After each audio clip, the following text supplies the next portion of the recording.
Hi, I'm Laurel Walzak, and this is the GXS Lab Accountability Revolution in Sport Media, the in-clinic live session. I'm so excited to be here today because, as I was just saying to our panelists and our guests, we have been most likely following each other and engaging with one another on social media, likely for years. And so now we've decided to all get together and have a conversation and to meet one another because we have some shared commonalities. Today for the live event, we are basically going to be talking about inclusion in sports. Specifically, the topic is gender inequities in sport. Now, I know that and I just said this to the group, and I'm addressing the audience first, and then we're going to be talking as though there is no audience right now. We'll be just talking amongst one another as a chat. I recognize that this is a very broad conversation. However, the idea off the heels of the NCAA blatant, sexist, misogynistic, horrific, I don't even know, the words could continue to go on. One thing that unfortunately I think we all realize is that we're not surprised by it, even though we were horrified by it.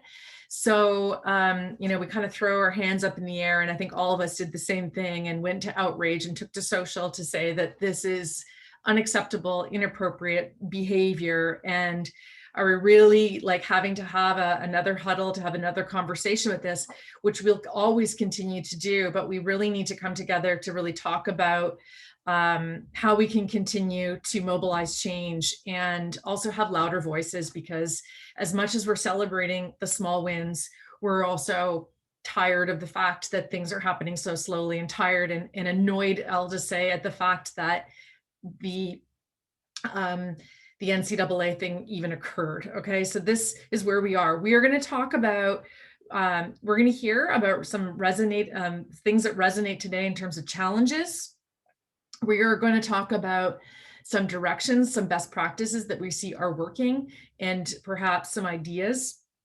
The one thing that we definitely are not going to do today, of course, is solve this problem, nor are we going to, I'll say, solve the world problem of this, but coming together and having a conversation and using our voices is all part of the impact that we can have and continue the conversation and the discussion and the dialogue and keeping this top of mind. So I'd like to welcome all of our guests, Devin Sherwood from the New York Mets, Dr. Guy Harrison, University of Tennessee, Chelsea Trainer, lawyer, and out of New York City. We've got a couple of New York City people here, and often talks also about Title IX. I love your work in that space and explaining and sharing that perspective with us. We have Danica Vedato, who is a PhD candidate at OISE at U of T, Frankie Kalura, who's a PhD candidate at York University and Ryerson Communication and Culture, Stephanie Wetmore, who is a managing director of Peloti Shoes and an AVP at Canadian Tire, Dr. Lindsay Darvin out of New York State University, Cortland, Shireen Ahmed, a dear friend, and someone who I'm actually supervising in her master's as well this year, and a podcaster, contributor, and social media global around the world. And of course, I see we have Dr. Cheryl Cookie here as well today. It's been fantastic. Thank you, from Purdue. So did I forget anybody? No. Okay, so let's open this up. As I said, I think the main thing is, I'll start perhaps with Dr. Lindsay Darvin. If you want to just kind of talk about why you're here today, and you sort of shed some light on the fact that we're here because we have common interests. Yes, and I'm so excited to be here with all of you. So thank you again for the opportunity. And we're really here, in my opinion, I see this as an opportunity to just share some common thoughts about how we can continue to improve the state of equity and gender equity throughout the sport industry. And, I released an article for the conversation a few days following what happened with the NCAA and the women's bubble.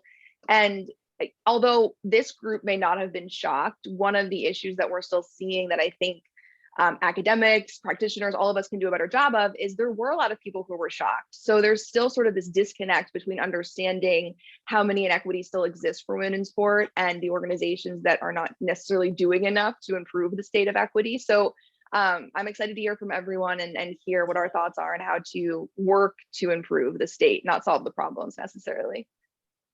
Okay. Shireen, do you want to jump in?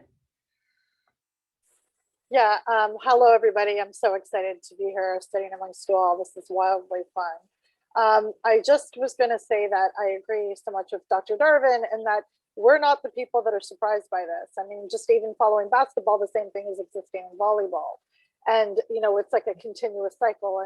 And I think that what needs to happen, and I feel this way about many things and injustices in sport, it's when the people at the head of the table or at those head tables or decision makers, you know, aren't impacted directly by this, as we know they're often not, because they're white, cis, able-bodied men.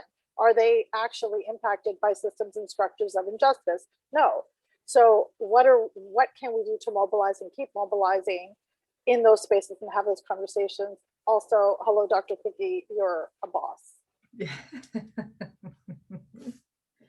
Yes, what an honor to have you here, Dr. Cookie. Maybe we'll open this up to you as well, because this is something that you have been studying for, I don't know, more than 25 years. I think we've all read your longitudinal study. We've all read Fizzle to Sizzle, and you're also the article that I talked about. I guess it was your keynote speech for "We Can No Longer Stand Idly and Watch." And this is another moment, I would say, Dr. Cookie. Yeah, thank you so much for having me here and the invitation.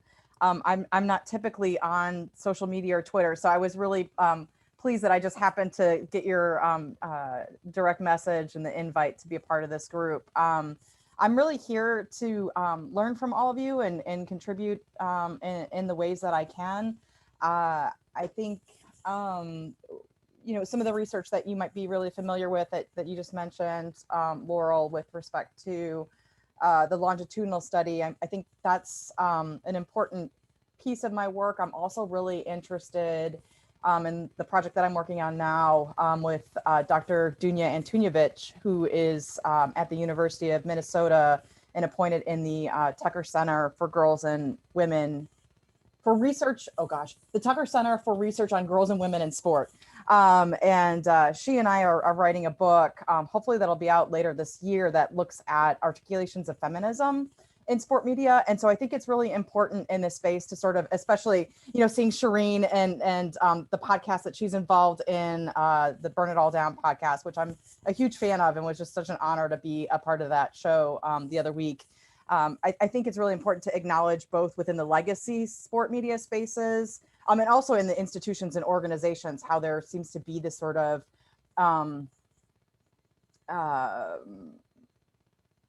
impervious way that the change that's happening, you know, outside of that space is kind of ignored or discounted. And I think acknowledging the spaces where we do see feminism informing the way that journalists and sports journalists and broadcasters are talking and thinking about the media. And, you know, I think it's, I just wanted to sort of say that it's important to sort of not acknowledge both of those spaces. And this is really kind of a both and. So I'm just really happy to be a part of this group and to meet you all. So thank you. Great. Devin Sherwood. Hi, it's a pleasure to be on this call with everybody. Thank you very much for the opportunity. I think for me, coming from working for two different teams in the professional sports and being a former student athlete in college as well, I played lacrosse at Duke University.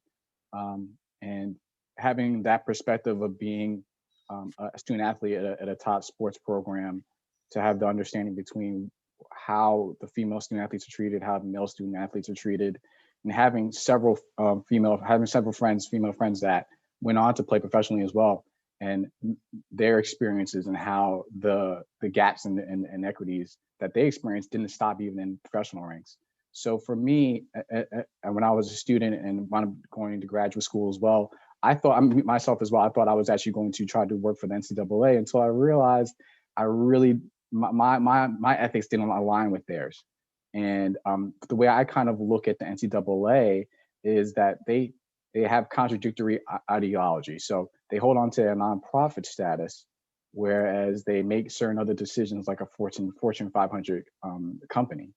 And that contradiction, they hold on to nonprofit status whenever it behooves them. So that's kind of my perception of the NCAA, and that they have a lot of contradictory ideology in my standpoint, whereas they make a lot of decisions and that actually act like as if they're a Fortune 500 company, and a lot of the time our female student athletes get the short end of it. So I'm really interested into hearing today from the other sport academias that are on this call to get their perspective, and I'll look to try to provide my perspective from an industry standpoint. So I'd like to, Kelsey, I'd like to ask you a question to kick this off as well, and feel free to, at any point that anybody wants to say something, please put your hand up as opposed to me going to you, but I will also go to you if I think it needs to be directed in that area or you haven't had a chance to speak. So when you first saw, let's go back because this is off the heels of the NCAA weight room issue that I've already described. Before, what was your reaction? And when you had a reaction, what crossed your mind in terms of what the issue is? Because I think Dr. Darvin had also said that, we weren't shocked, but there was a lot of shock in this space. So what can we just also maybe map out and just give some perspective on what we think the issues are here with this? And again, this is very broad. Yeah, first of all, thank you for having me, and honored to be among everyone here. When I first saw the video, I think posted by Sedona Prince, and I believe also the photos from the trainer at Stanford. I mean, my first reaction was the same as everybody else. It's like, this is not new, right? It's not surprising. It's something that has been, happened, and it's continued happening.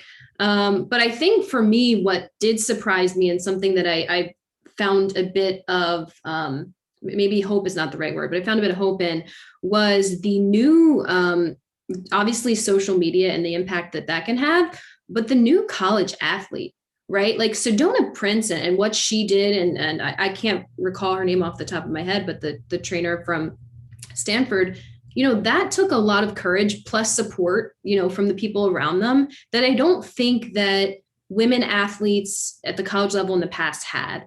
And so I think that combination is what, and the reach that it had is maybe what surprised me. And again, something I found hopeful. I mean, from a legal perspective, obviously, the lawyer in me is always going to kind of look at everything from a legal perspective. Obviously, a lot of people were shocked to see that, Title IX doesn't apply to the NCAA. And going off of what you said, Devin, the NCAA likes to have its cake and eat it too from a legal perspective.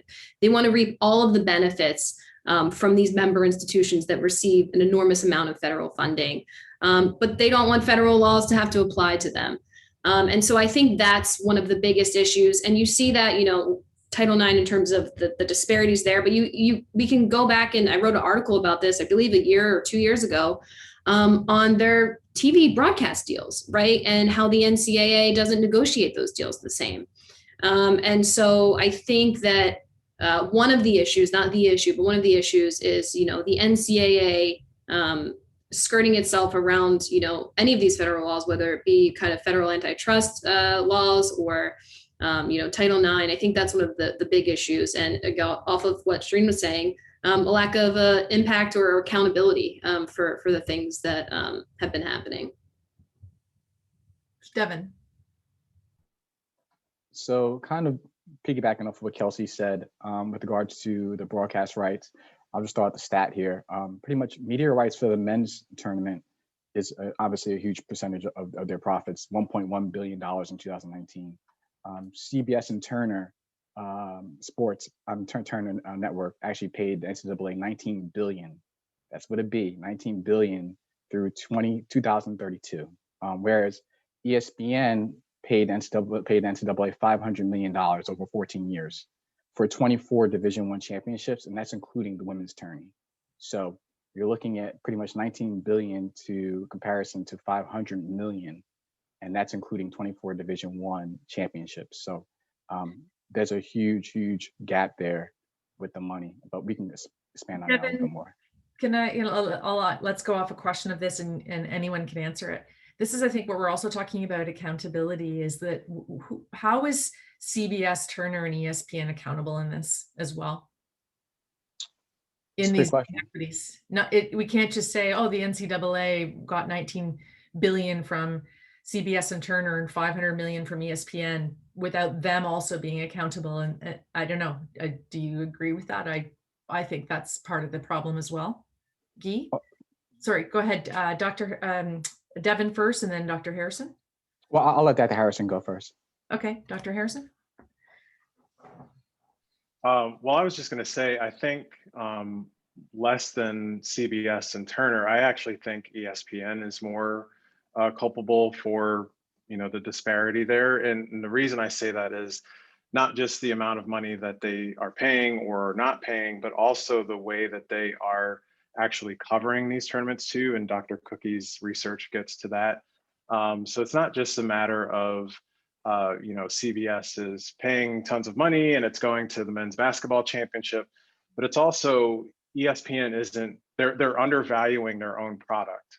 They're paying a lot of money, not as much as CBS and Turner. They're still paying a lot of money, and yet they're not working as hard to promote it. We just saw that with the women's volleyball tournament with the NCAA, how they weren't going to have any play-by-play or any commentary at the games or even covering the games. They were just going to stream them with no commentary. And, Devin just told us ESPN is paying for this, and yet they are not promoting it. They're not presenting it in a way that is equitable or even in a way that would make it enticing for a sports fan. And piggybacking off of what Dr. Harrison said, not to agree just for this space that we're in right now, but I think you got to look at also the branding. The March Madness tagline is not actually applied to the women's tournament like it is to the men's.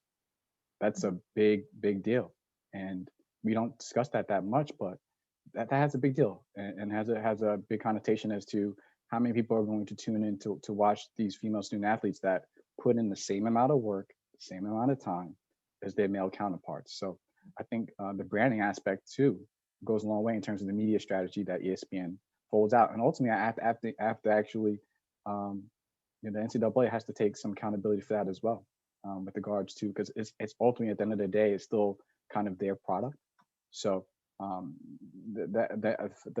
having the March Madness tagline branded with our women's tournament is right there as a faulty step in of itself. Thank you. Could we just go back to the broadcasters for a moment? Does anyone else have a comment on that in this space? Frankie. Yeah, I just wanted to go back and talk about what Devin and Guy said. In terms of like broadcasting, the 2019 FIFA Women's World Cup was the most watched soccer event in US history. More people watched the Women's World Cup than the Men's World Cup in the United States. So there is an interest for women's sports, but given the opportunity, women need more opportunities, especially in the media, as we've been talking about. And because there is an interest there, and when given those opportunities and having more people know and like broadcasting those events, there's more of a likelihood that people will watch women's sports, but we need more advertising there. Other comments?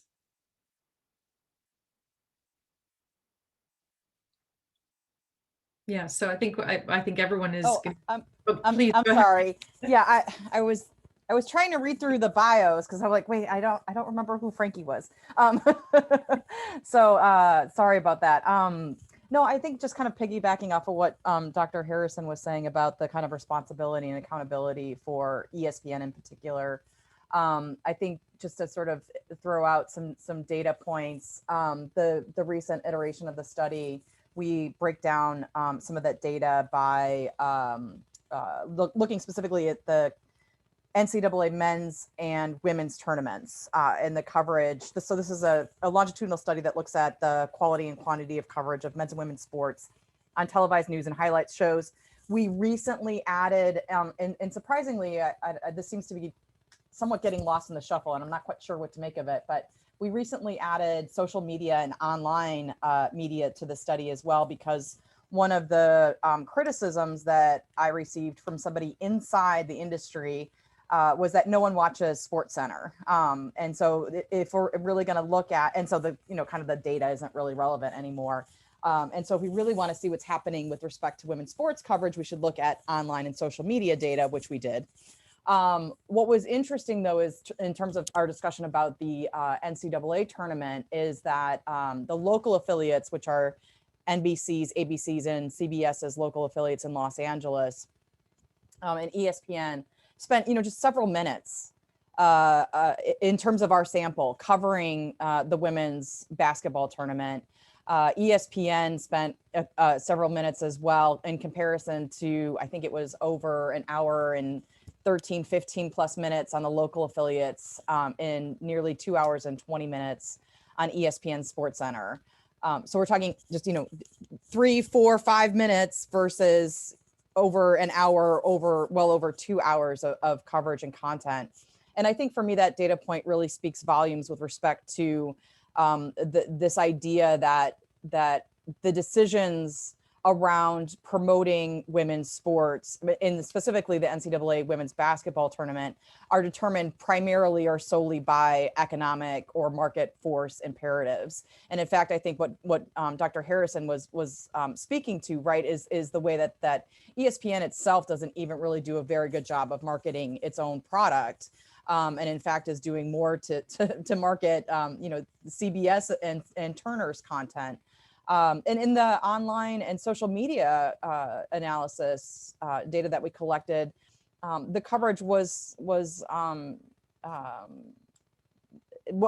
that different. A lot of the patterns that we were seeing in the televised data mapped onto the online and social media data, with the exception of ESPNW. And in fact, most of our content on women's sports was in that space. I have some conversations, or I shouldn't say conversations. I have some ideas that I could add to this conversation as to why that is. But I do think that we should hold those individuals accountable. And if I could just do a little hot take here for a second, that also I think speaks to this. As I was watching, or maybe it was on social media, I saw a clip of Jay Billis, who's a basketball analyst for ESPN, talking about the NCAA tournament and the inequities, and kind of speaking to this social media moment. And he was sort of putting on task the NCAA for its gender inequality. And the quotes that he was giving in this segment, essentially what you could do is take out NCAA and put in ESPN into everything that he was saying, and it would also be true. And so for me, I'm trying to think about, and this is more sort of a research kind of issue that I'm grappling with, but also I think that has sort of practical and applied implications, is what does the kind of virality of mainstream legacy media talking about sexism in other media outlets mean, or what does it do? Right. So it's really cool that like ESPN can come out and call to task the NCAA, and it's sort of like this kind of displacement of blame onto these other entities that I think isn't really about creating a conversation about sexism in the NCAA, but has another added intentionality around, don't look at us, right? Like, oh, well, we can't be sexist because we're calling out sexism in this other space. Mm-hmm. I just wanted to add a footnote to the broadcasting rights thing.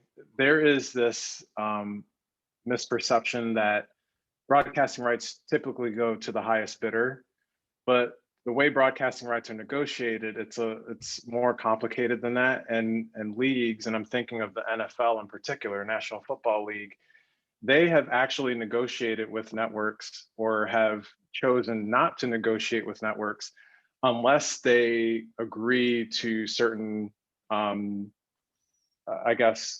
protocols with how they are going to present their sport. So, Thursday Night Football, for example, they weren't going to allow Fox to have it if they didn't have their top announcing crew.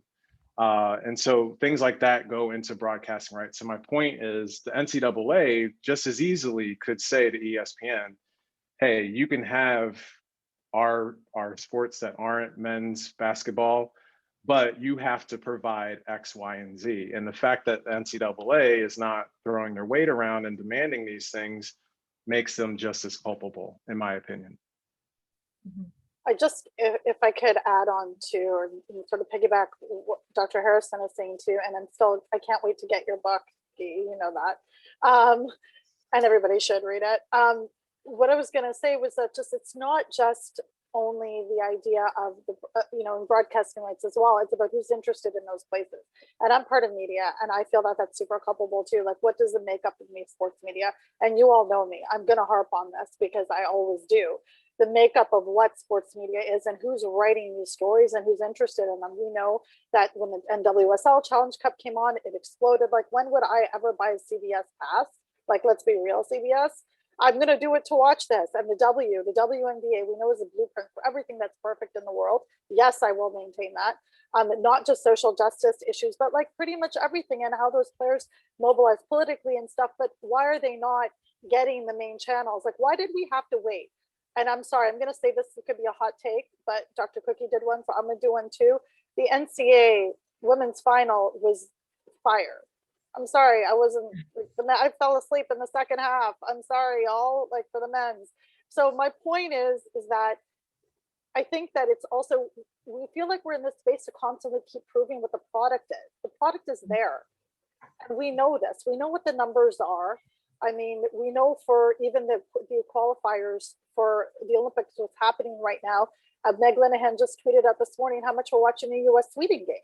Like, we know that it's worth it, but also I need to point out who's in the boardrooms. Like, TSN just had an all-women's broadcast that was rave reviews, the first in the NBA, and then Sacramento followed with a women and non-binary folks doing the same type of broadcast. Like, it's almost like we're constantly having to prove. And like, I feel like I want to get us past that point. Mm-hmm. Well, also with TSN here, they did the all women broadcast. However, to find the NCAA final, it was on TSN 5. Exactly. On an app. It was difficult to find, so that is again, it's actually to Dr. Cheryl Cookie's point as well, is like I looked at even our Canadian broadcasters, even on when I heard about, actually wasn't on social media, but the weight room. It actually was a feed that came in on CBC Sports, and it was calling the weight room a fiasco, and it was like a clumsy attempt. And I thought the language that you're using is, I immediately even thought about how the language is being used. I'm like, well, it's not a fiasco and it's not clumsy. Take those words out of there. And so what accountability in reporting this, no different than also the TSN side, is what accountability do you have? And also the next question is, you heard people speaking about it, yet it was on TSN 5. So I love the idea of accountability here. Does anyone have comments on this as well to the three, Shireen, Dr. Harrison, and Dr. Cookie's comments? Danica, Frankie, anyone? If you feel free, if you want, like Kelsey. Don't want to put anyone on the spot if you don't want to. I always like to and for those of you again that follow me on social media, I've said this, I don't even know how many times. Preferences do not develop in isolation. We know that. And I know that we're in an effort to not point out, having to prove ourselves, but in research that I've done a few years ago, it wasn't even the sole purpose of the research, but if participants had viewed at least one half of a professional women's soccer event, they were twice as likely to seek another women's event out in the future. So again, you have to have access to it. And we have to also acknowledge implicit biases on behalf of leadership and those who are making these decisions. And those are very real aspects of this. Those are very real variables. And I think sometimes we try to overlook some of that, and we like to hope that those biases don't exist, but they do. And socialization is very real. And so we can't expect leadership to change if that socialization is still so strong to say, no one's interested, no one wants to see it. So we need to point that out too, and kind of put more pressure on educational institutions, right? Folks like us, like academics, to press our students and really, teach them other ways of thinking about women in sport. Danica? Thanks, Lindsay. I appreciate that perspective around the socialization, because we know that media impacts people's habits and behaviors. My own research is looking at teenage female athletes and social media. And one of the things that I found is that teenage girls are afraid to claim the stage and label themselves as athlete in the media and in mediated spaces.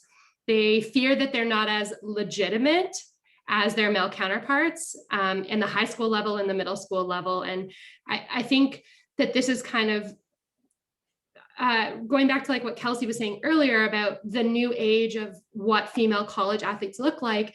Maybe this is going to help spark this, and it will kind of trickle down to high school and middle school girls, so that everyone can be more comfortable being a female athlete very openly and taking up space in these areas that have really historically been male dominated.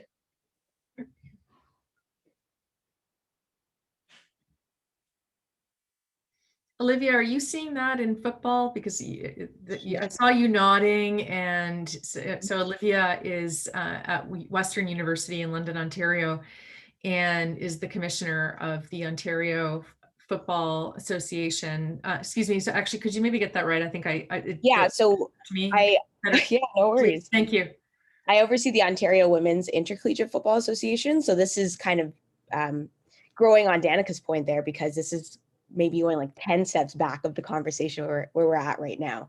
So for women to call themselves a football athlete, for example, that's a whole other language that is just new to us. So even promoting ourselves in a media space becomes extremely difficult, because we're only seeing that stage for women in football emerge with the deals with the NFL and the NAIA earlier this year or last year. And then of course, now that in Ontario, we're just trying to get women's football in the university sport landscape, being able to say that as athletes, we're moving out of that recreational space and into something competitive is really hard to kind of coin, and to get others involved in that conversation and say, hey, yes, you can be an athlete regardless of whether it's and I don't like to say male dominant sport, I will say male prominent sport. So where you're seeing that everything is promoted and pushed, like all of you have mentioned, in the men's sphere, so you don't really envision a woman in that space. So that's why I wanted to really highlight what Danica was saying. So even at the high school level, we have about 130 high school women's flag teams in Ontario, yet they don't really have that space to say that they are an athlete in a competitive sphere. Dr. Harrison, I see you nodding. Yeah, I don't have much else to add to that, other than, I do think that, whether it's the NCAA or the broadcast networks or whomever, they all have a role in how we view women's sports and women in sports. And as a journalism professor, I even see it as my role to raise awareness among my students. I'm training the next generation of storytellers in sports media, and they can see it too. I have women in my classes now who, they were trying to cover the women's tournament, and they made the comment, hey, we can't find scores, we can't find articles or anything like that. And I just say, well, the people who hire you may say, well, we can't give women's coverage, we can't give women more coverage because they don't have the ratings, but as you have seen, they make it really challenging for you to even find their information. So yeah, I think it just comes down to, giving them the space to be represented, among other things, of course. Kelsey? Yeah, and I think to just kind of go back to, I think what touch on something that probably everyone has said, in theory, Title IX is supposed to be this accountability and this enforcement mechanism. And it's, in theory, it is. We have this thing in the books, right? It's written down, it's the law. But there's no way, there's no true enforcement of it. There's no mechanism through which it is enforced. The only way that it is enforced is obviously through lawsuits. And so I think that, kind of in what this group is working towards, I think that that's something that is maybe a next step, or I don't know if that exists within the NCAA construct, or if it totally has to be shut down. But I think that's, in theory, we have the thing that exists that's supposed to make sure that this isn't happening, but we don't have an enforceability mechanism for it. Stephanie? Yeah, thanks. No, I like to talk about a comparative between, whether it's women's basketball, women's soccer, and tennis. Growing up as a female tennis player, I never felt that I couldn't make a living off playing a sport. And I didn't realize this at the time, but now, as I grew up, I realized that was a privilege, because there was no other sport in the world where women were able to earn equal to men. Now, tennis is by no means, there are some imperfections. Most definitely, the men's finals are still the last event to be played at every Grand Slam, which is something that continues to bother me. But I think what we can show is that the benefit of coverage is what is necessary. The comment earlier about how if you were to watch the first half of a women's soccer game, then you were, twice as likely to finish it or to want to continue to watch the next one. I think having Grand Slams, both men and women, over the years have definitely helped put female tennis in, on the stage that it deserves to be in. So, there's a great article that Venus Williams wrote recently in Vogue. I'm sure many of you have read it. But it took 39 years to get equal prize money. We're all aware of Billie Jean King and what she did back, in the 70s and the 80s and all those things.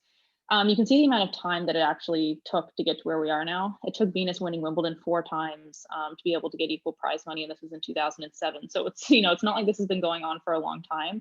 But I think that it's important to note that the dual coverage that we've had, when you watch Wimbledon, you watch a men's match and a women's match and a men's match and a women's match.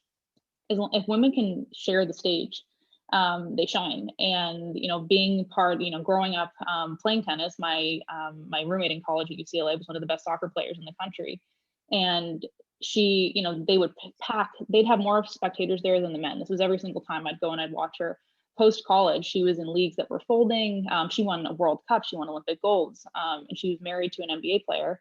And he's gone on and made enough money, most definitely. And she's been folding in and out of leagues, and it just it made me realize that tennis is one of those things that has had equal coverage. And I don't think I realized the privilege that was until I was well into the American college system. I think that's one of the things that's so key about this, that this is how the structures function, that people are also remain unaware. I mean, like, we live in Canada. Can anybody name 5 players on the men's team as opposed to the women's squad? Like, this is a serious question. My kids still think Josie Altidore is the best Canadian player. He's not Canadian. So, like, I mean, there's ways in which this exists and perpetuates and these problems. I do really want to again point to what Dr. Harrison said about schools of media are a problem. I'm also a grad student in a school of media, but I'm also in the industry at the same time, and straddling those lines and trying to figure out who's telling the stories, what are their lenses. And yes, this is absolutely the hill I'm going to die on, because what is that? Like, part of my research for this semester is actually I'm looking at numbers of racialized women in sports media in Canada. And there's zero scholarship about this, virtually none. So I'm relying on Dr. Harrison's work, which is why I super need that book, and also Dr. Akila Carter-Francique, and whose work is paramount here, and then Dr. Cookie's work as well, but specifically from a racialized lens, because it matters. And like, when we talk about sports, and I mean, it's not only the athletes, it's sort of incorporating the production side, the televised side, and what Stephanie said about those structures and where do women go, and to hear that her roommate was folding in out of leagues hurts so badly. Like, we have leagues. We don't have one single domestic league for basketball, hockey, or soccer in Canada, period. And we create the best hockey players in the world that are women. Soccer players were in the top 10. We don't have a league in this country. Like, there's so many levels of problems here. Mm-hmm.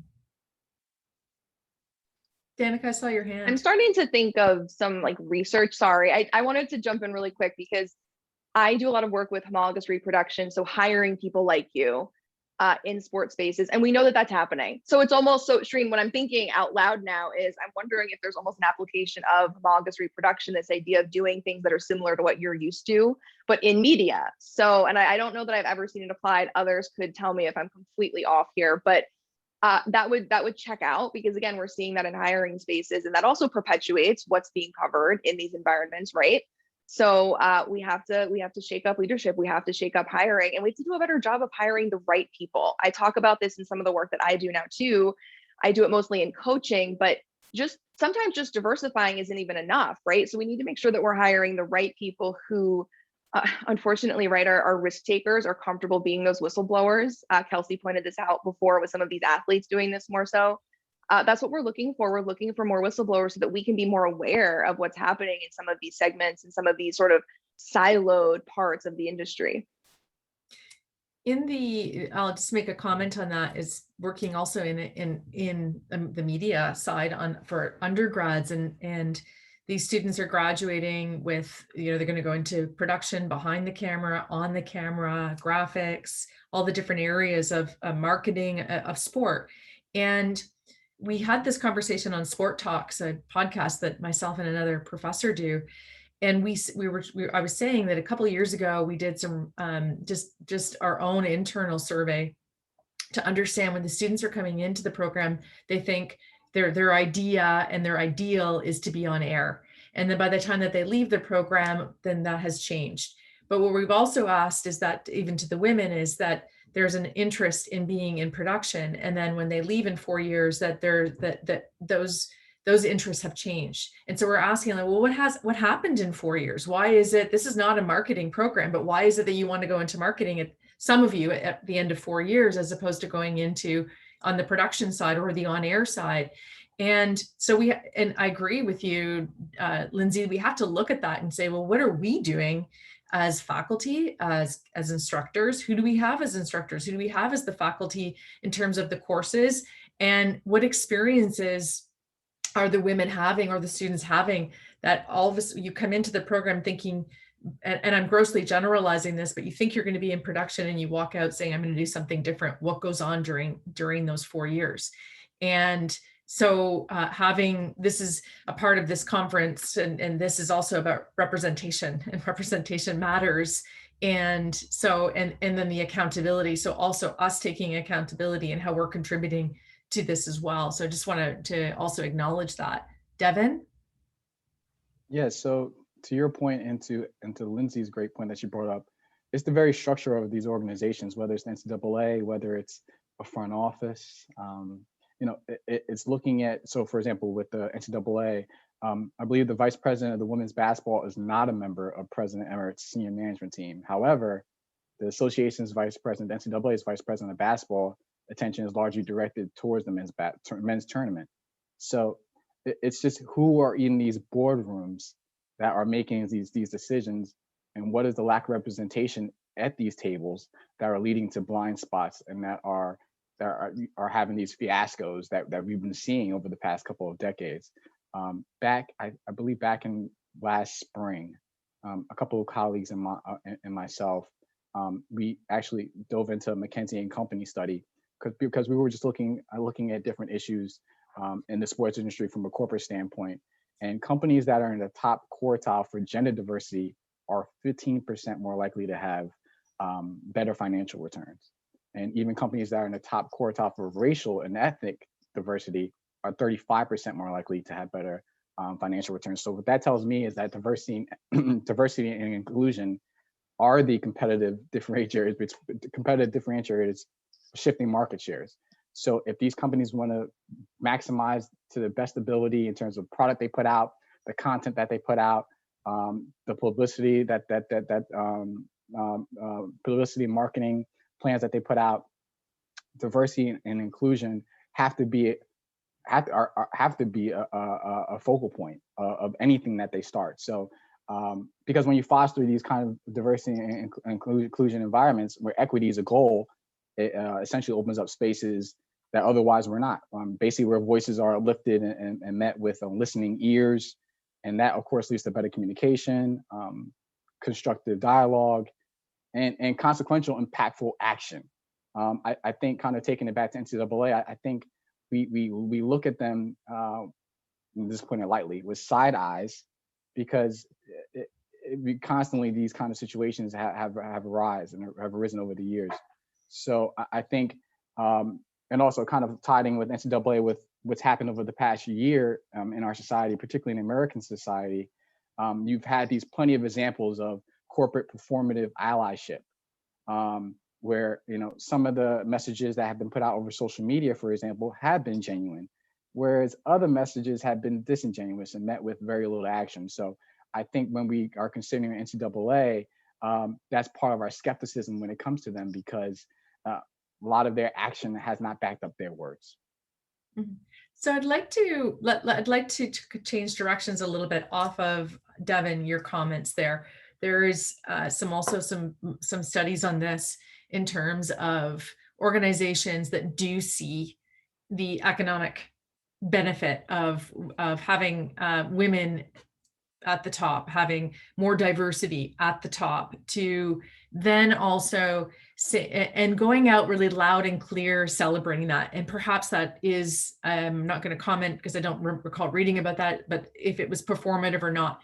However, after that, they touted themselves for doing this, organizations, and I think this is more so the organization Catalyst, is that they once the women stepped down or moved to another company or retired, that position was replaced immediately with a man, overwhelmingly. And so that was only for a moment in time. And so it's how do we maintain that change and that momentum and moving forward. So I think that we've talked about some of the challenges. Now, when we talk about when change is made, how do we even hold on to that really tightly and make sure that that is, let's say it's a small win, that it has a journey in terms of continuing to move forward, that we never go backwards, but we're seeing that we're moving backwards as well. So does anyone have some insight into this about when we do see change, because there has been some small changes to celebrate, but how do we keep that change?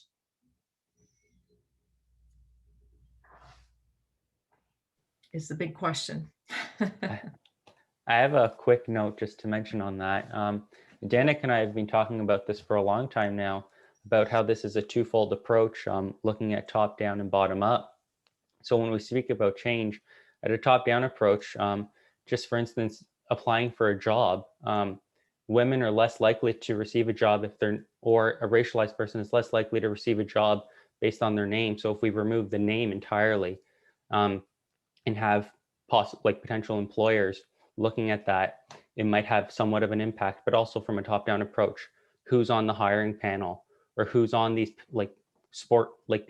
major sport governing bodies who make these decisions. And my guess, and I'm guessing all of our guesses, are they're all cis, heterosexual, white men, old men, for that matter. And we have to also look, and Shireen, you mentioned this too, at the importance of intersectionality and the major significance that that has, not even as academics, because we use that term somewhat loosely at times, but speaking intersectionally, how it can be used as a tool to help navigate social change and promote EDI.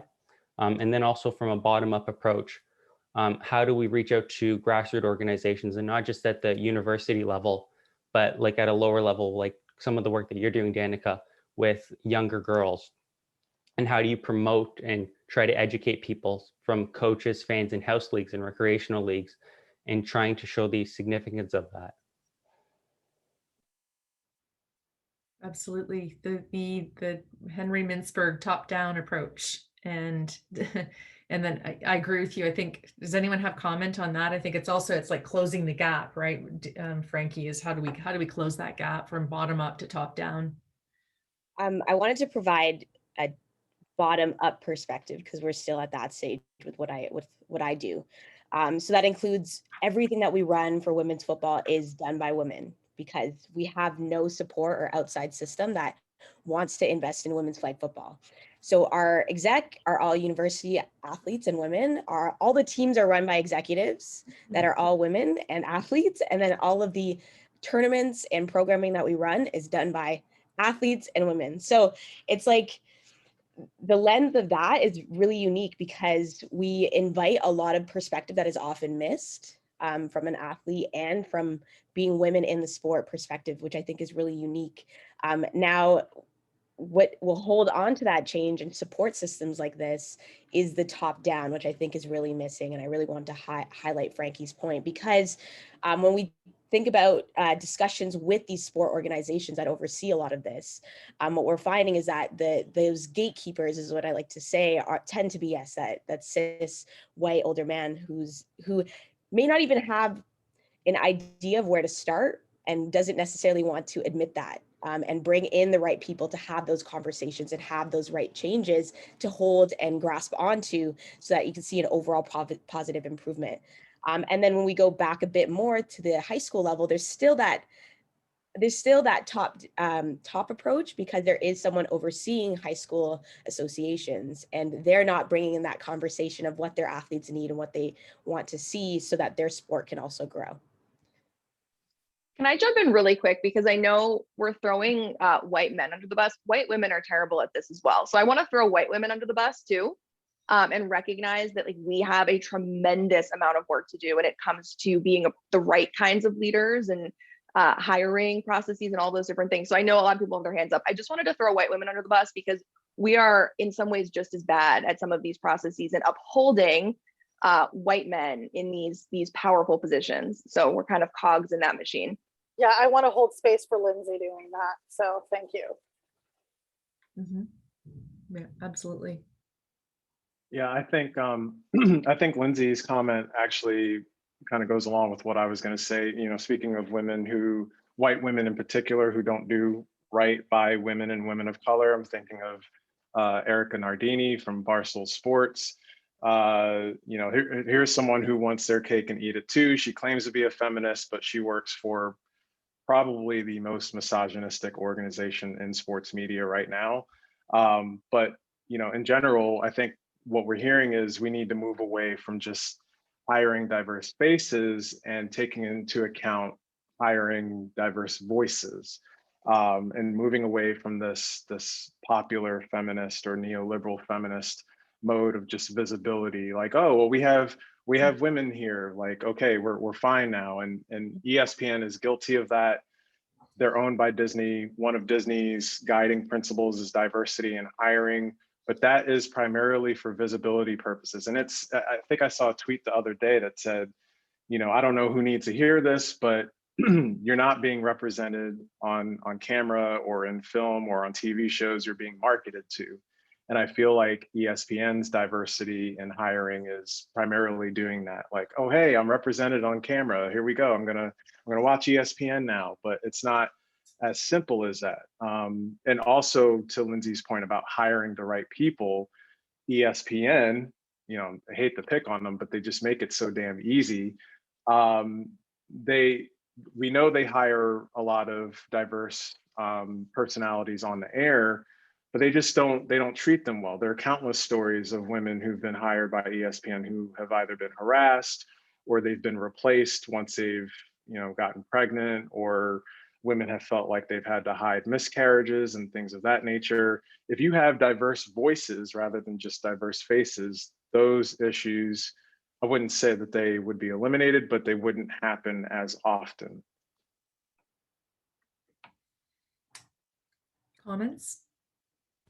I wanted to jump in here just to follow up on Dr. Harrison's comment, and I'm glad you brought that up, because I was also thinking about that as well in terms of the politics of representation and the limits of such. And I think Dr. Darvin, your comment about you know, the problematics of white women, and oftentimes it's white women that get hired in these sort of diversity initiatives, or at least are the beneficiaries of these kinds of initiatives. And I think also, to the other point that I wanted to add, and this isn't to say that having women in decision-making positions, women in power positions within organizations, institution, industry spaces, media spaces isn't important. But I think what Dr. Harrison is speaking to is the way in which just having those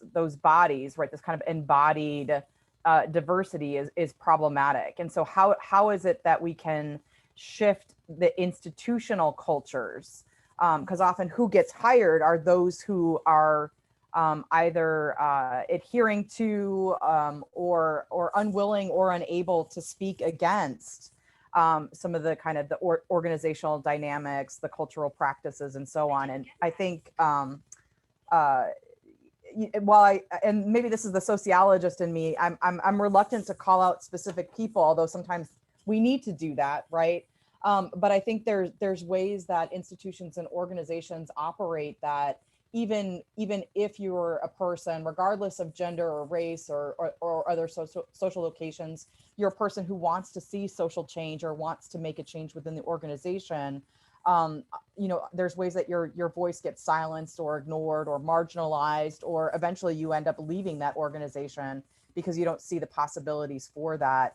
And I guess this brings me to my larger question, which is, what is the change that we're asking for? Is the change about inclusion into mainstream sports spaces? Is this about changing? I'm looking at you, Shireen, and just thinking about like burn it all down. And I don't know if it's my age or what, but I'm just, I'm so tired of, as a women's sports advocate, having to ask for a permission, right? Like if you let me play sort of ethos. I'm also really frustrated with, and I get the strategic part of it, but I'm also frustrated with kind of leveraging, and I've done this in my own work, leveraging these kind of economic metrics to sort of advocate for women's sports, whether those economic metrics are ratings or marketing potential, or I just even posted the Deloitte report in the chat, right? Whether it's, audiences, right? Like, what is the monetization of women's sports, the kind of change we want to see?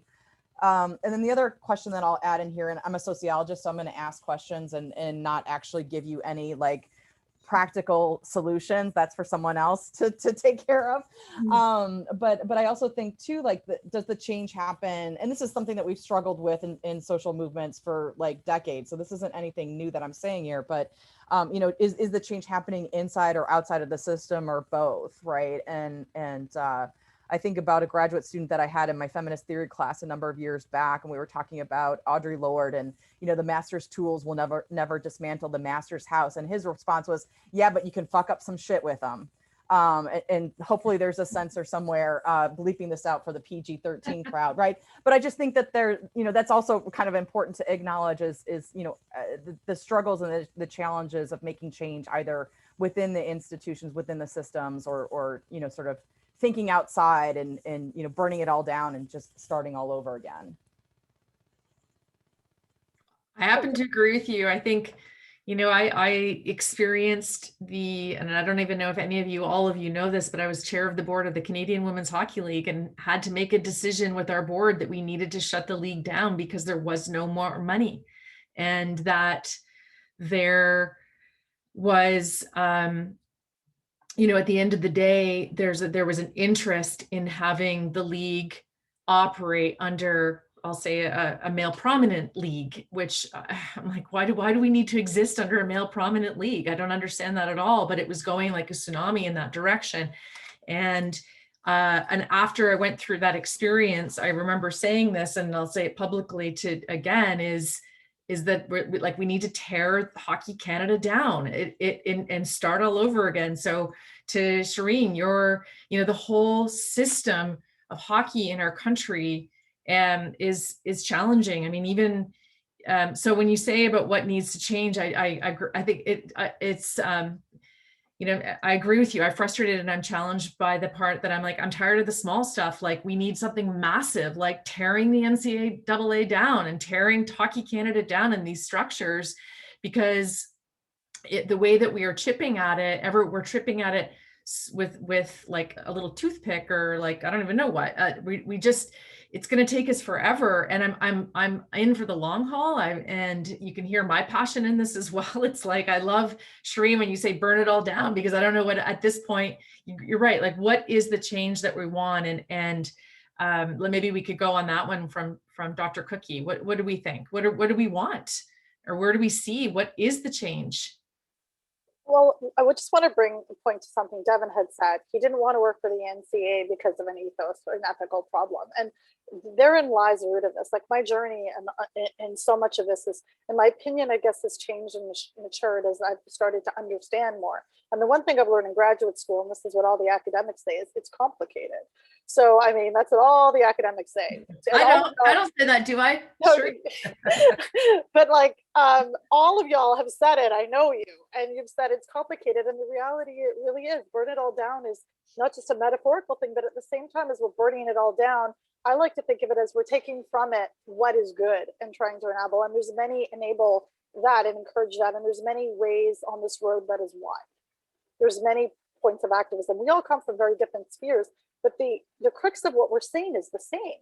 Whether I'm talking about hijab bans in different places or lack of uniform accommodation, it crosses over with what everyone else is saying in systems of, racial injustice, as systems of homophobia, transphobia. Like they're literally attacking trans youth in sports spaces, all under the umbrella of white supremacy. And I think that all of those things, and Dr. Cook, yeah, I'm all here for you dropping F-bombs. And the thing is, you go back to like Audre Lorde, who said it, and I take another perspective that this is not a sprint, it's a marathon. And I do sport consultancy work with people on DEI. It's exhausting and thankless because the people that are pushing for change and against racial injustice are racialized people. Like that's the reality, and we always have been, and I think we always will be. And if we're going to quote Audre Lorde, caring for myself is not self-indulgence, it is self-preservation, and that is an act of political warfare, and that's where we are.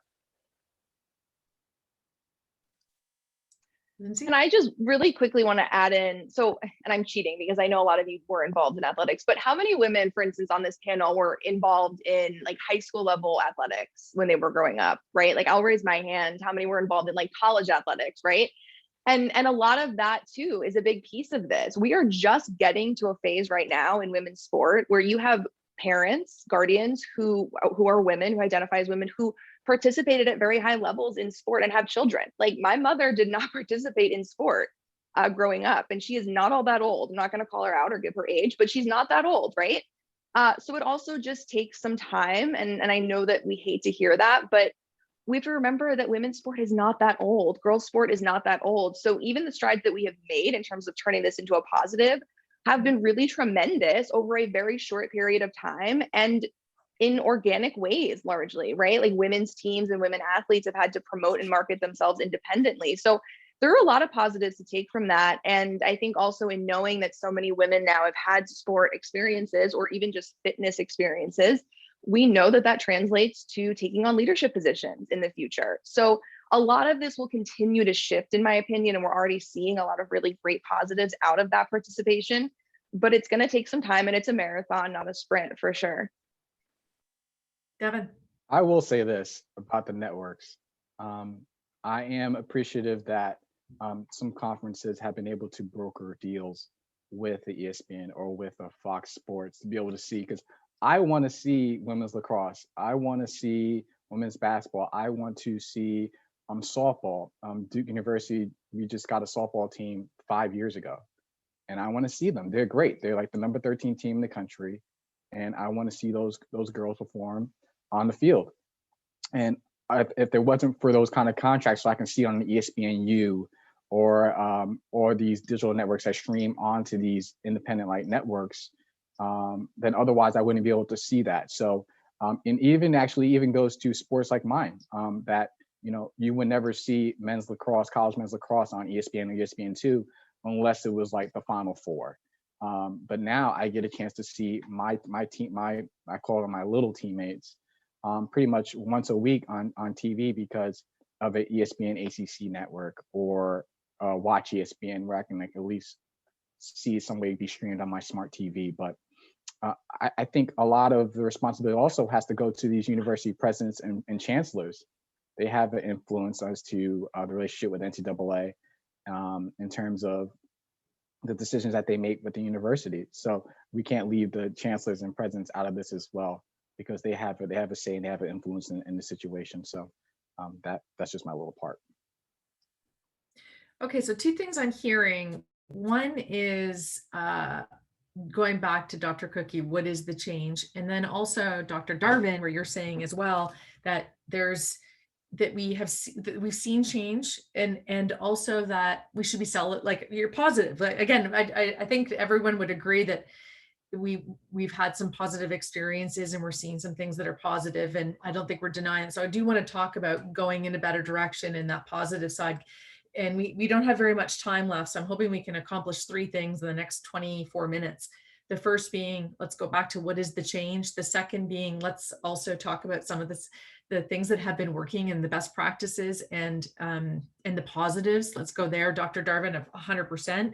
And then, of course, then some next steps. What do we want to do with all of this? So let's just take maybe less than 10 minutes on this. What is the change? I'll say 2 things to this. One is I would say it's not my place necessarily to say what the change should be, not to pull a Draymond Green, but I think some of us should like just stand back and actually listen for a moment. So that's the first thing. But from the perspective of someone who studies sports media, I think in that industry, what would help is not only taking risks, but also playing the long game in terms of those risks. Something I write about in my book that Herein has so graciously plugged twice during our conversation, is that the changes that are being sought for gender in sports media or in representation in sports media, they're not the kind of changes that are going to happen overnight. It's great. Speaking of things that are working, it's great that we have Doris Burke now doing analysis on NBA games. It's great that Jessica Mendoza is doing the same thing with Major League Baseball.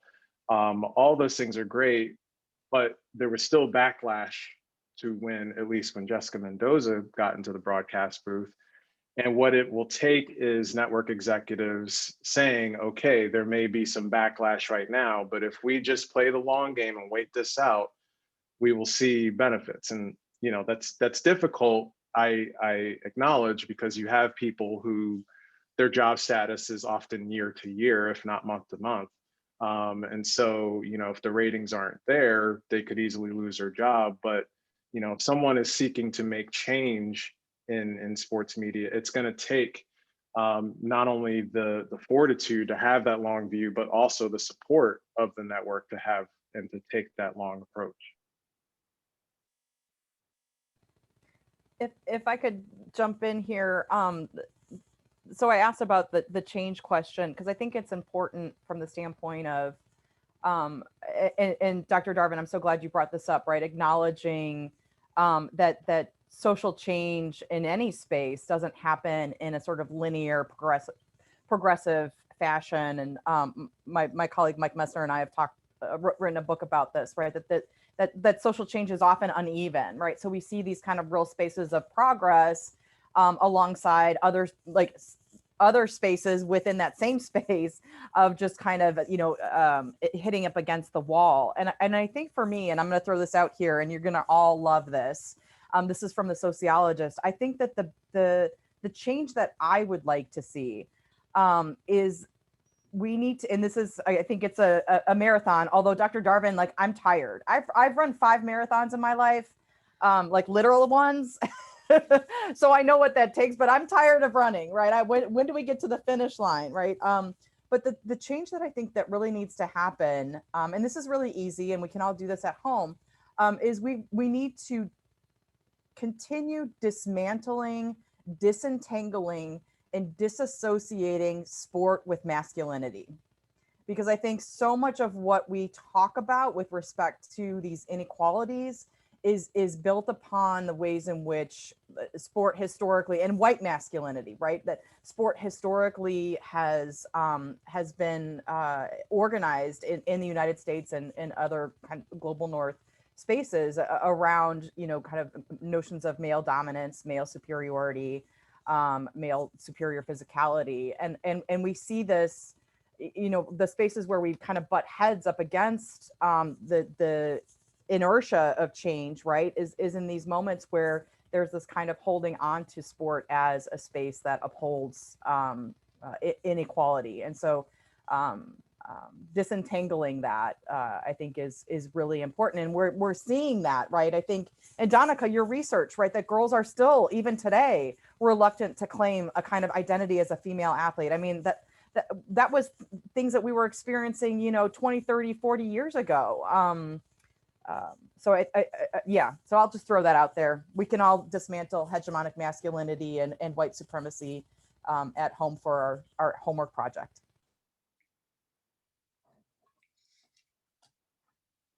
Comments? I know I just spoke. I'll just jump in real Please. quick because it ties to Dr. Cookie's comment. I would add to that white femininity too, and like the stereotypical version of that. We see it so prominently in sports and in sports media. In sports media, that's why it is difficult for women of color to gain access to and rise up the ranks in sports media, because there's this very narrow box that women are supposed to be in if they are to be in sports media and on the air. And it usually comes down to adhering to white femininity. But we also see that in terms of how women who play sports are represented within the media. It's one of the reasons why women's soccer, the US women's national team, is so popular here in the US, is because of the elevation or the prominence of white femininity. So white supremacy, white masculinity, white femininity too, I would add to that. Just because what he's talking about is like my life existence. There's a reason that I'm a freelance journalist, because I couldn't get hired. And there's a reason why Burn It All exists. Burn It All Down exists because it was a resistance movement, essentially. And coming, because can you imagine a network 4 years ago taking 5 women, 1 Black, 1 visibly Muslim, talking about this in an anti-oppressive, pro-queer, space? Absolutely not. It wasn't a thing. And I think that the white femininity piece is so important. In the chat, I also posted an article that I wrote with Shakia Taylor talking specifically about this. We co-wrote a piece about our own experiences in sport media, and she being a Black sports writer in Chicago, me being a brown one in Toronto, and how so many of those things were interlinked and they're very consistent. And at the end of the day, part of this is also me not wanting to just be in front of a camera. I'm a scribe. I love writing. It is part of what I do. However, I don't want to be there. I need a corner office. I need to be able to hire people. I need to be able to support aspiring journalists, be there little baby journos or be there like me when I was 35 when I got to this career. That's what I'm looking at. And, so I'm trying to expand like what I want to do and create space for more, because we've been made to think that we have to fight for crumbs in a place. And I hate that. And I will always hate that. And that ends up people maligning each other and bulldozing each other. I don't want that. I used to say to people, they would say to me, Shireen, there's no space at the table. I'm like, build your own fucking chair. No, not anymore. I don't want a space at your table because I'm creating my whole new cafeteria. Bring your seasoned food and you can come. That's it. Yeah. Everybody's cheering on that one. Just that's right. And I'd love to kind of just jump in and off of what Sharon's saying. The media landscape has changed so much that I think the excuses anymore is it's not channels like 3, 6, and 10. You don't just have your ABC, your CBS, your NBC of where things can be displayed. You now have, I work in media, I work for a TV network, and we're on the cable channels, but we're also on all the OTT platforms. Almost everybody has one of either the Fire Sticks or the Roku TVs or, big screen computers that they're watching things on. And so the excuse of where you can put women's sports, it's just not there anymore. It takes so very little from a production standpoint to even get, this quality there. And so I think that just, again, Laurel, back to what you were saying about something, that's positive. It's kind of, an ability to call out that BS factor when, you are talking to these media executives about what they can and can't do. Turns out they can do it. And they can do it, for a pretty small financial impact on their end. So I think that that's something that, I know that in my space that we're constantly looking for and harping on. So I think it's just something that going forward is hopefully, has completely opened up the media landscape.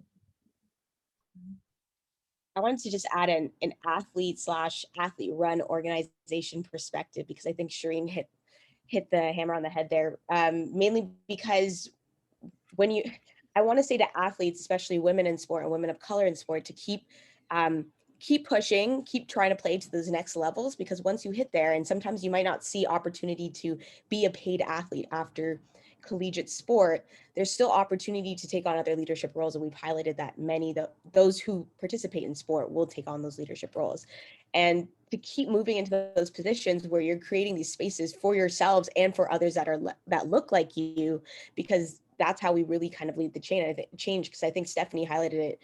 Women had to keep pushing in tennis that they should get that equal pay, and it eventually happened. Took forever, but that same thing needs to happen now. So from my perspective, with the work that we've been doing for women's football in Ontario, people now want to work with us because we're doing things the way it should have been done, because we are women who are creating a space for women to play a sport. We are a diverse group who are also encouraging men to help lift up women in sport and football, because all of our coaches are often men. So it's like, I want to highlight the benefits of being leaders within sport as athletes, to then take on those roles and keep pushing for those spaces, even though I think Shireen highlighted sometimes it's just, you got to create your own and have people come to you.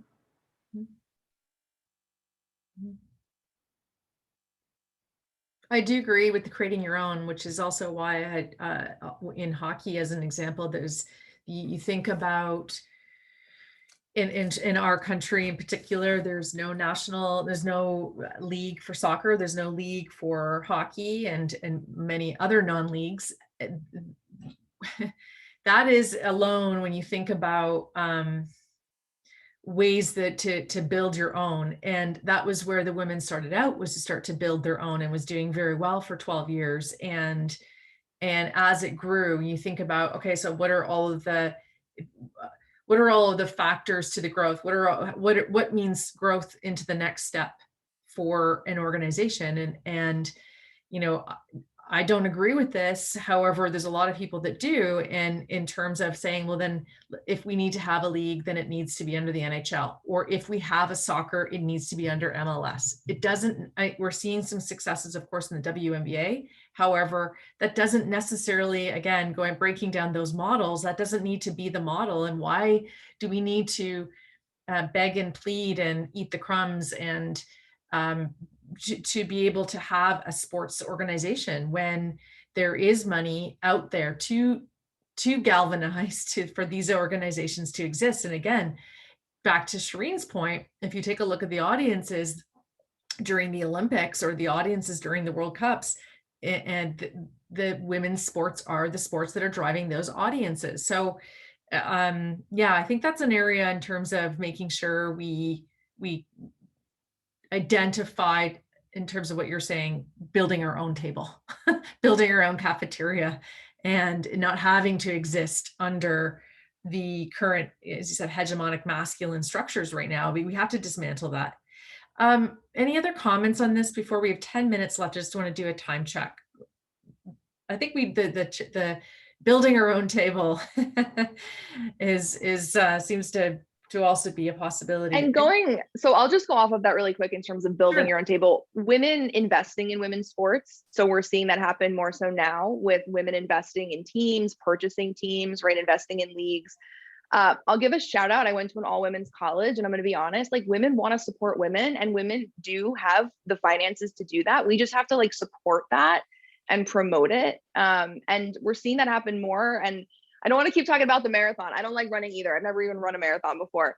But I will say, I mean, some of that's going to continue to take time. I don't even know what the years were. Someone can shout it out if they have it. But how long ago was it that women couldn't even really purchase, they couldn't have a driver's license without a husband's approval, or thought they couldn't purchase a home loan without? So early building 70s. wealth.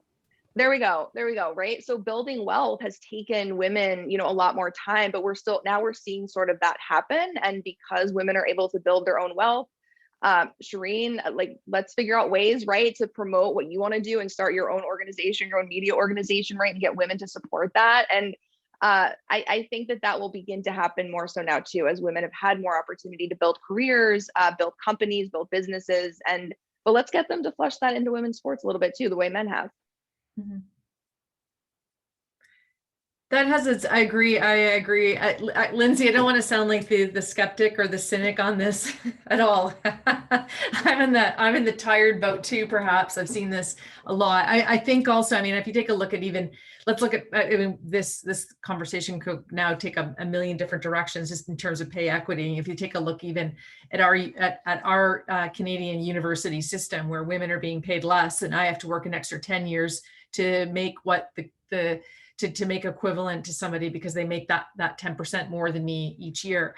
So to have that money to be able to invest in these things. But I agree with you. I think that there's some good points in terms of where we were and where we've come. And so that for this, the purpose of this dialogue is to also celebrate that. I use the word celebrate. Yeah, let's acknowledge it. I also just want to make one comment, because I'm not in the mindset that it's only women that should be helping women in this. I'm not saying that anyone's saying that, but when I heard this the other day from a senior executive in broadcast media that said women need to start watching women. And I thought, yes, we do, but men need to start watching women just like women are watching men. Like, it's just women to make women's sport successful. That doesn't mean women it's only women that are watching it. So that's also a very scary mindset.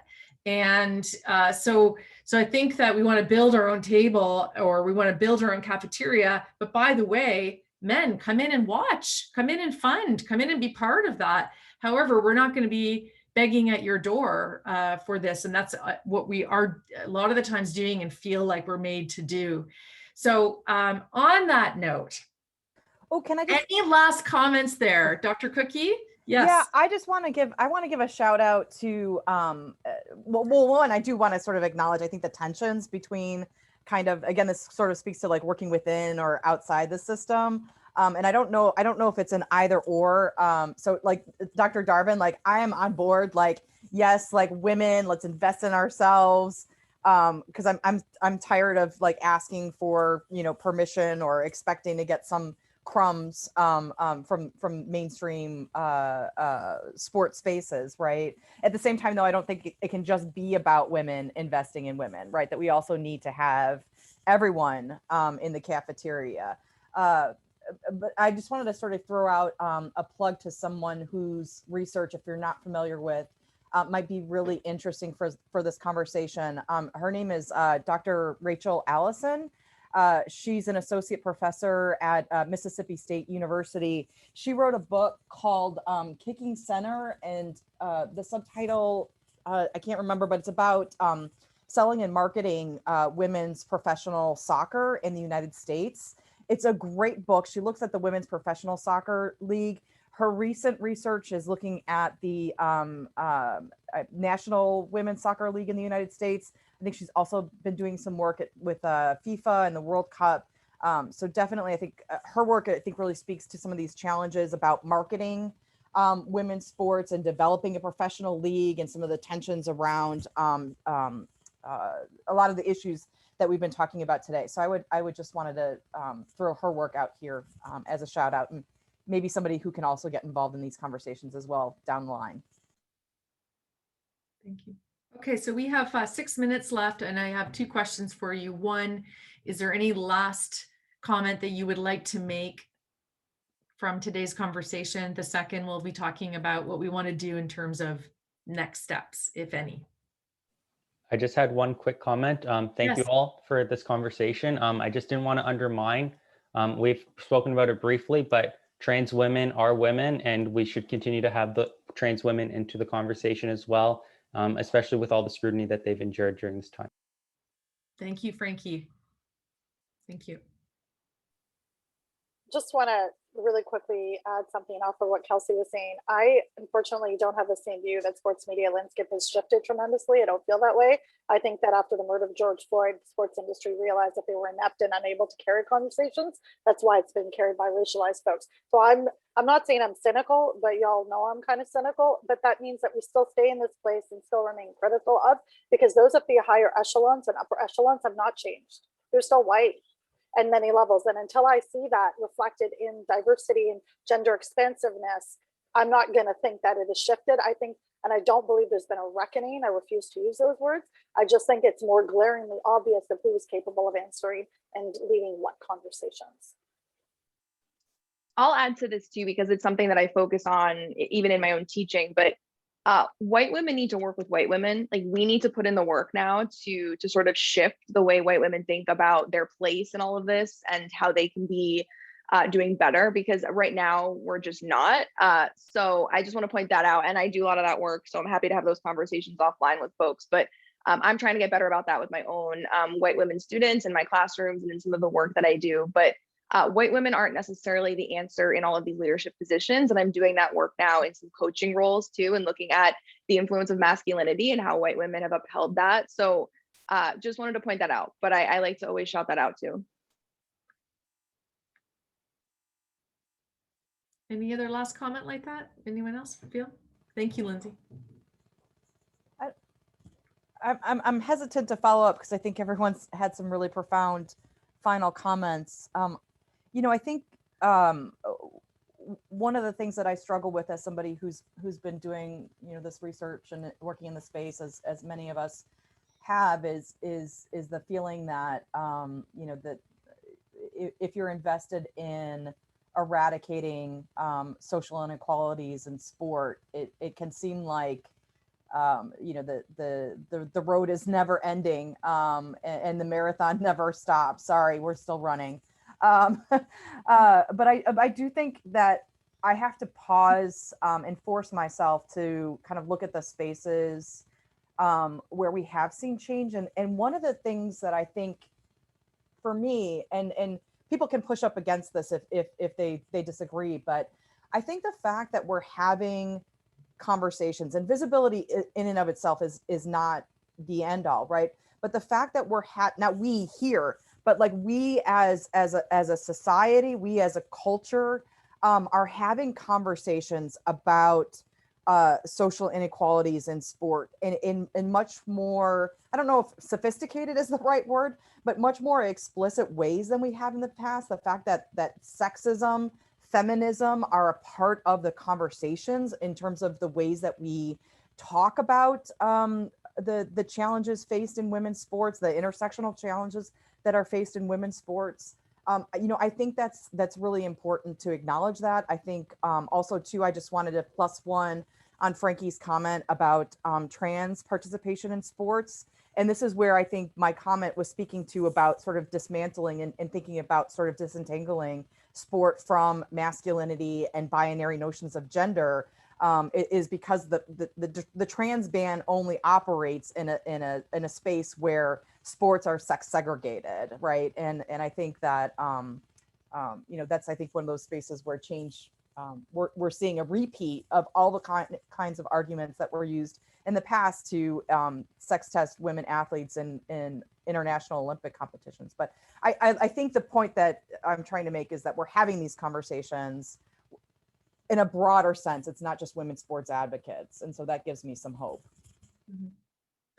So what do so we've been here for an hour and a half. We initiated this and bringing everybody together to have these conversations. I think the success in this is having these conversations. I think the success also is meeting one another, because I know we've also, some of us know one another in different circles. I know that most of us, again, as you said, for years have been following each other's work or on social media and engaging together. So I'm so grateful that we've come together to meet. You know, if that is going to be where we leave this, personally would like to continue these types of conversations. I know that I was speaking to the chair of my program, Dr. Kathleen Perry-Adams, who was not able to be here last minute, where she said, well, what do you want to get out of this? And I was like, actually, I came into this with an idea of what I wanted to get out of it, but I don't know.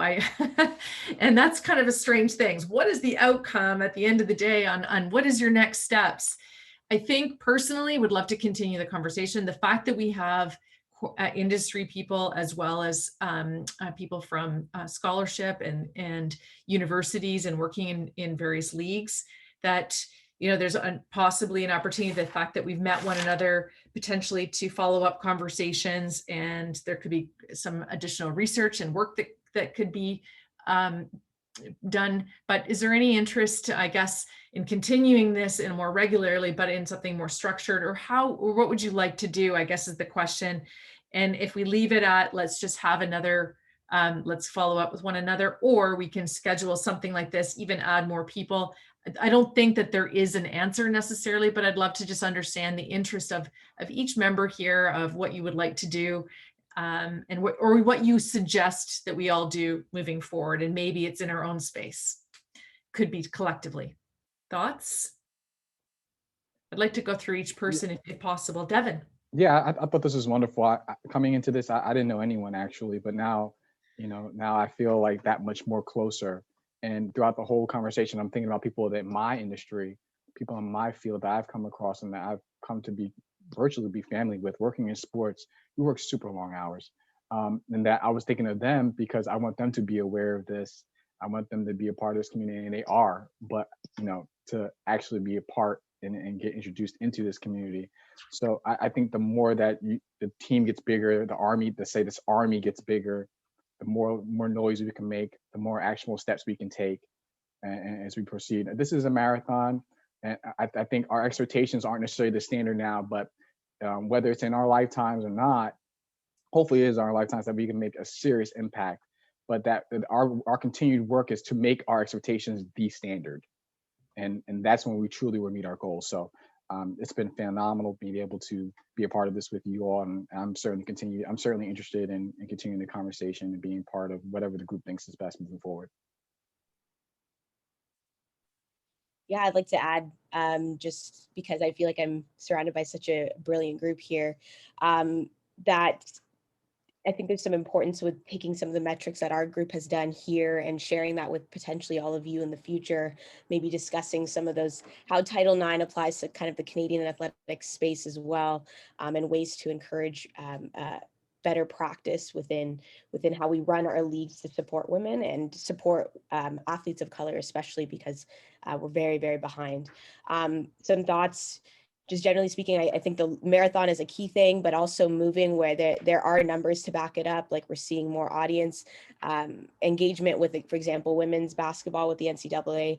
And then similarly with our engagement in our league here in Ontario, we have 400 athletes, 10 universities participating. I just want people to understand that the demand for sport for women isn't changing, and it's just increasing substantially, and that with more participating in sport comes more viewership and comes more opportunity. And I think that needs to be really elevated. Yeah, I appreciate this and learned a lot. And I think something that's kind of helpful that I would like to see going forward is, in my role in media and entertainment, is that I do have the connections and the context to the people behind the scenes who are making those decisions, who are, paying hundreds of thousands and millions of dollars for, either content or for for sports games, et cetera. And I think what I would love to see happen is bridging that gap of, I don't necessarily have all the data. And I think with a lot of the academics in here, that information is super helpful, because I could go out there and sell anything, but the more statistics and facts and research that I have behind me and other people in my position, I think is extremely helpful. Just, in my day job, I don't have time for that. But obviously this is an area of every one of your expertise. So I think that would be something to consider going forward. Yeah, I think piggybacking off of that, I would like to see more of a connection between academia and industry. Often I do my research, I publish things, and I'm like, is anyone in the industry even going to see this? And it's something that I struggle with all the time. Of course, there are ways that that scholars can sort of publicize their work, but we don't quite have the networks necessarily to make those connections. And I know my research, Dr. Cookie's research as well, and even Dr. Darvin's as well. Like, we're trying to make changes within industry, but if we're siloed in our quote unquote ivory tower, how are we going to make change? And so hopefully this is the start of those sorts of conversations. I also want to say thank you for allowing me to have the opportunity to be a part of this. This is phenomenal. And I am in such awe of all the work that all of you badass women are doing. So, so I just wanted to say that as well. Again, thank you. I'm in awe of everybody here and the work you're doing. It's also something that Devin said that's really important is community. And we're creating a community here. Like, I don't know enough front office people, but now I do. And if I need something, I can email him, and I totally will, Devin.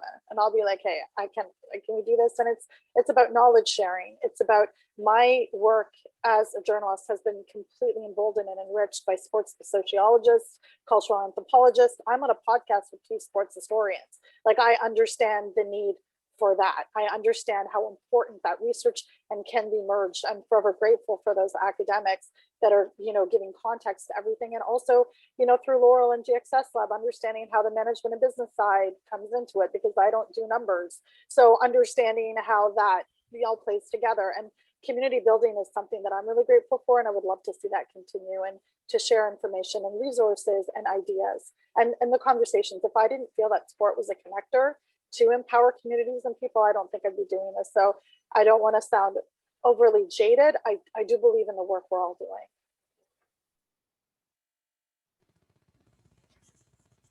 I'm just following up with what's already been said. Kelsey, I think you kind of started us thinking about the connections between academia and industry. And it's interesting to hear that, like, the industry people feel like, I need the research, and the research people feel like, I need the industry. And so I think for me, and I'm just very grateful to be a part of this process, and to be a part of this conversation. I think this work is really important, and echoing Shireen, I think community is important, and thinking about how, well, just +1 on Shireen, because she said it really eloquently. But I think what I could see, and I don't know if there's anything in this space, but what I could see as a potential intervention is a space, whatever that is, that links academia, industry, and media, right? In a space that we're having conversations with one another, and what the outcomes of that look like. I mean, I think that's probably for another conversation. But I really see that the linkages between those 3 entities as being really important, and what made this space such an enriching experience, and a compelling dialogue.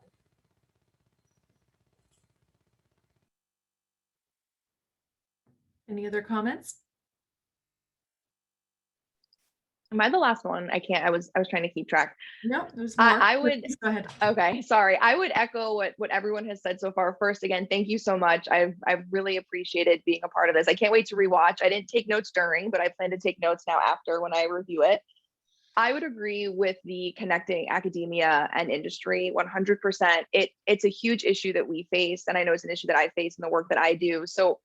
But I think a part of that too is breaking down sort of the walls to some of these different environments. Academia tends to be narcissistic, just as the sport industry tends to be, and sport organizations tend to be. So let's break down those walls, right? No one's trying to step on toes. No one's trying to interfere with the work that anyone else is doing. So just having these opportunities, I think, shows that, right? We're kind of all interacting, and we're letting down those walls and showing, like, we're here for the same reasons you are, right? Academics are here for the same reason practitioners are. We want to create change.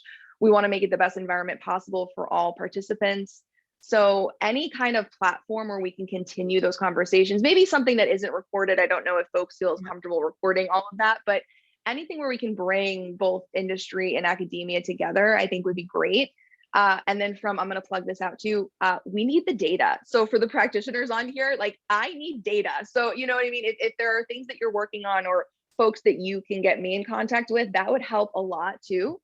Sometimes we just don't have access to the same types of individuals that you all do, since you're working in these spaces. So that's something that I would ask for some help with. But I think a platform like this, a panel discussion, things like that would be great moving forward, maybe not recorded, but coming to the table and having a different topic to discuss every time that we come forward, and maybe answering questions for one another and coming up with strategies. But thank you all again. I've really appreciated it. And I've loved getting to know each of you and the work that you're all doing. Any other comments? So just the original intent actually of this in clinic was to invite a media organization. And so we were going back and forth on this because the work that Danica, Frankie, and I do in the GXS lab is 100% about the intersection between scholarship and industry. And so, and actually, we have been criticized for this part, is that majority of our funding comes from industry, and we do that as well to make sure that in addition to how the system works here for government funding and some other grants that we have also won together, but the majority of our funding last year came from industry. So I think I'm excited about this being a media school, having the academic side and also some industry supporters. So when we originally intended for this was just to be able to bring somebody forward and say, could you please sit in on this, bring us a challenge, and let's have some conversations around it. So that's also why it was recorded. To also be able to share with people like, hey, these are the conversations that we're having, and this is raw and this is real, and that we hope you hear. I also wanted to say that the part of the conference today, if you go and take a look at it, this is not, well, I guess it's a plug, but it's not meant to be like a promotional plug. It's actually more of a point that we have people from industry and from scholarship giving their perspective on this. And what we're doing with it is we've had a total of 52 videos. And so for 52 weeks, for the next week, every single week, we're launching one of the videos. And basically it's 10 to 15 minutes of people talking about, we've got Devin Sherwood, you spoke about your experience in sport and really around like the diversity and the inclusion side. The students are involved, industry's involved, and having this also have impact. And we've got one panel today called Out on Air, and we did it a year ago, and now we're coming back full circle to a year to say, how have things changed? And so I think also maybe putting some metrics into it of what we're trying to do. So I'm happy to, and it doesn't need to be, obviously this is a one-day event that we're doing at the university that we decided to tie this to in particular, because just felt like it was the right thing to do under the circumstances with the NCAA, but also to create a community. So I'm so excited and so thrilled that you all joined today and that we've had this conversation. We've had a chance to meet. So what we'll do is we'll take this away and provide some meeting notes from this to all of you, just privately to all of you. We will be posting this, so if people want to watch it later or share the conversations that we've had, I think that this is a good place. And then maybe what we could do is come back with some ideas based on what people have said today, take ideas and again, create the community to have more of these conversations. And I agree that if we need to open up doors to industry to say, here's, I sort of learned this at the beginning because I've been doing things a little bit backwards at the university, which is I went to a conference in the UK about 4 or 5 years ago, and 10 people showed up, and 2 of them one was me and one was my colleague. 8 people listened to what I had to say. And I thought, well, there's got to be a different way of doing this. In addition to making sure that we're in our academic circles, I also want to make sure that we're in the industry circles so they see our work and what problems do you have that we can help solve, and vice versa, get our work out there. So we are seeing some successes in that, which I'm sure a lot of you are as well. But the more that we can integrate with one another and intersect with one another and share that, I think that's also where we're going to see some connection and shared resources and moving things forward. So on that note, I would like to thank all of you for participating in the Accountability Revolution in Sport Media in Clinic. And again, thank you for your time, and to a coach, that's a wrap.